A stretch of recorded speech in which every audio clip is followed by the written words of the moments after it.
Good day, everyone.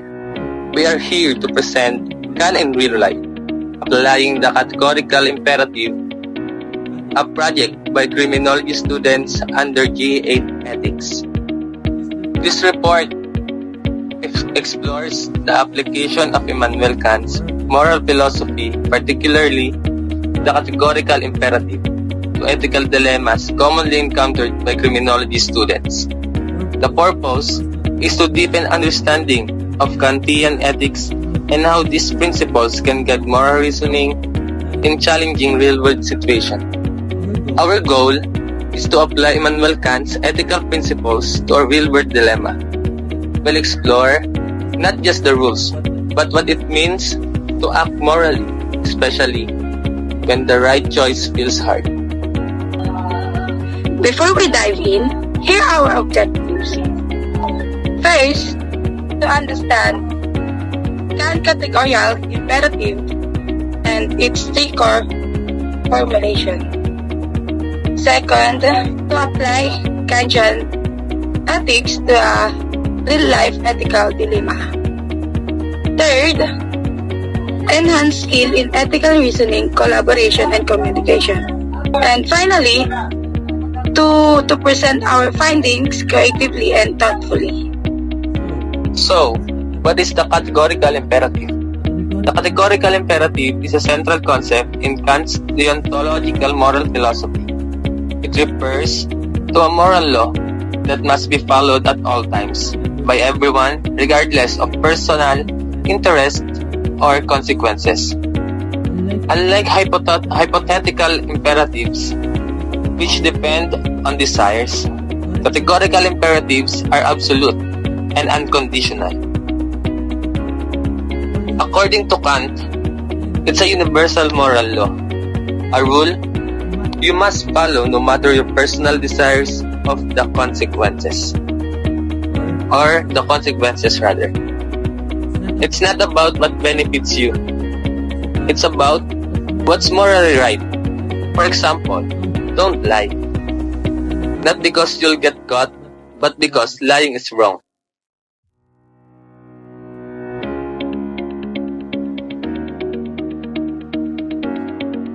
The three formulation of the categorical imperative.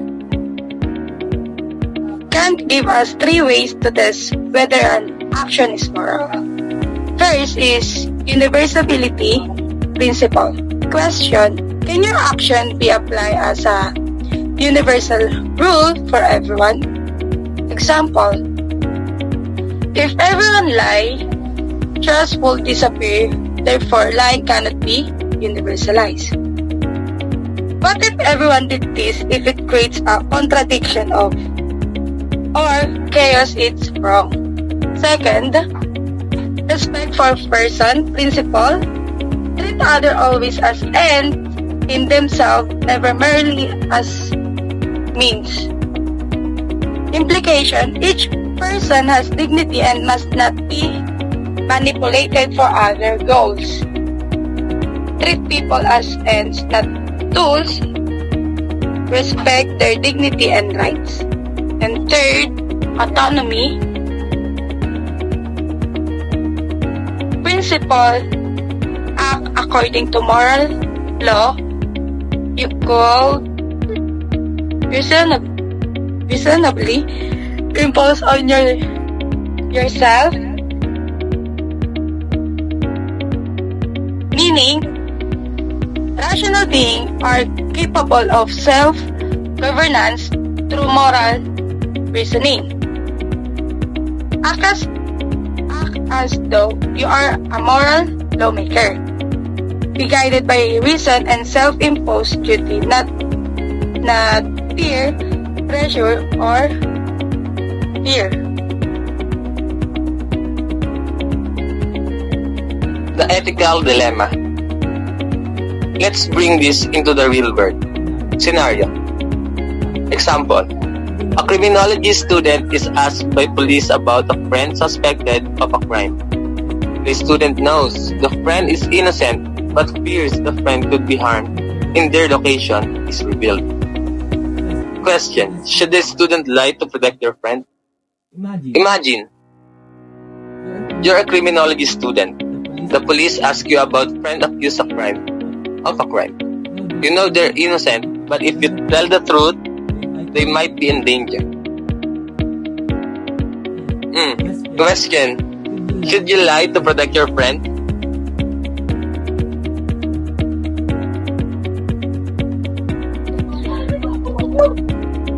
Kantian analysis. Let's test this dilemma against Kant's three principles. First, universalizability. If everyone lied to protect someone, the concept of truth will break down. Conclusion, lying cannot be a universal moral law, morally impermissible. If everyone lied to protect someone, no one could trust anyone.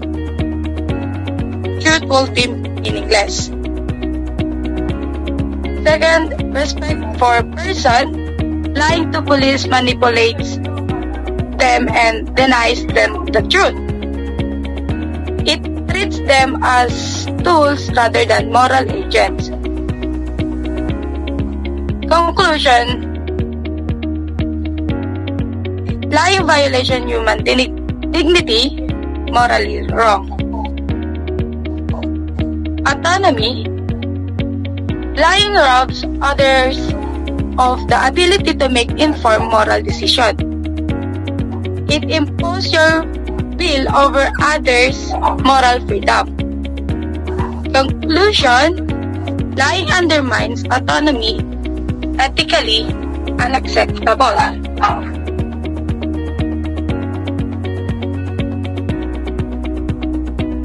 So, what does Kant say? Kant say, even with compassionate intent, Kantian ethics would not justify lying. The right action is determined by duty and principle, not consequences. Moral duty requires truthfulness always.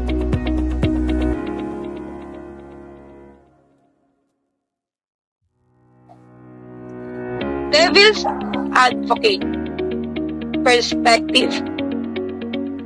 What if lying saved a life? Isn't it compassion or empathy more important than rigid rules? Critics argue Kant's system is too inflexible. In real life, some believe a balance of reason and care is needed.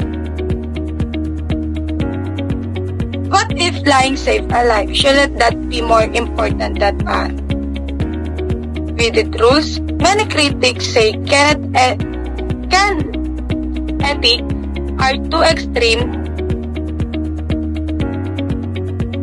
In real life, empathy, emotion, and flexibility often matter just as much as logic.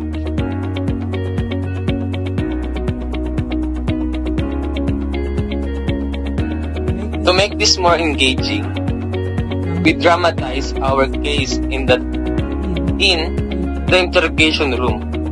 A mini play where our student had to make tough call. We also created a flowchart to show how Kant's rule guide decision making, and we asked our class, what would you do?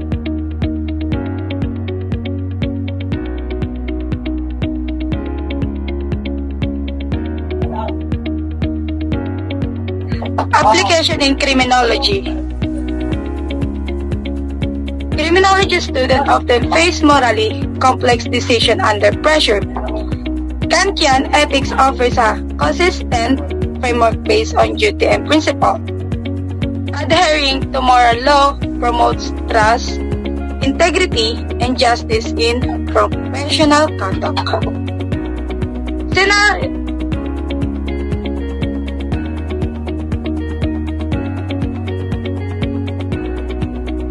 development. In criminology, these are not just theories. You'll face real ethical choice under pressure. Kant teach us to pause and ask, what is my duty here? By sticking to moral principles, you earn trust, show integrity, and serve justice.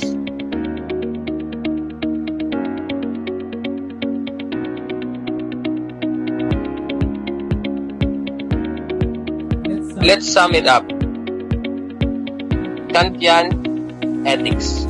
Reason plus duty plus universal morality. Or reason plus duty plus universality. Second, we applied Kant's three tests to a realistic dilemma. Like example of lying to protect a friend. Third, even when the consequences seem to justify a lie, Kant says, do your duty.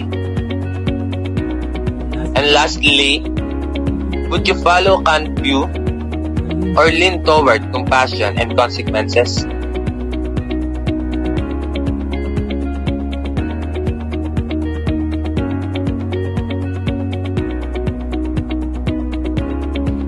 So, thank you for attention.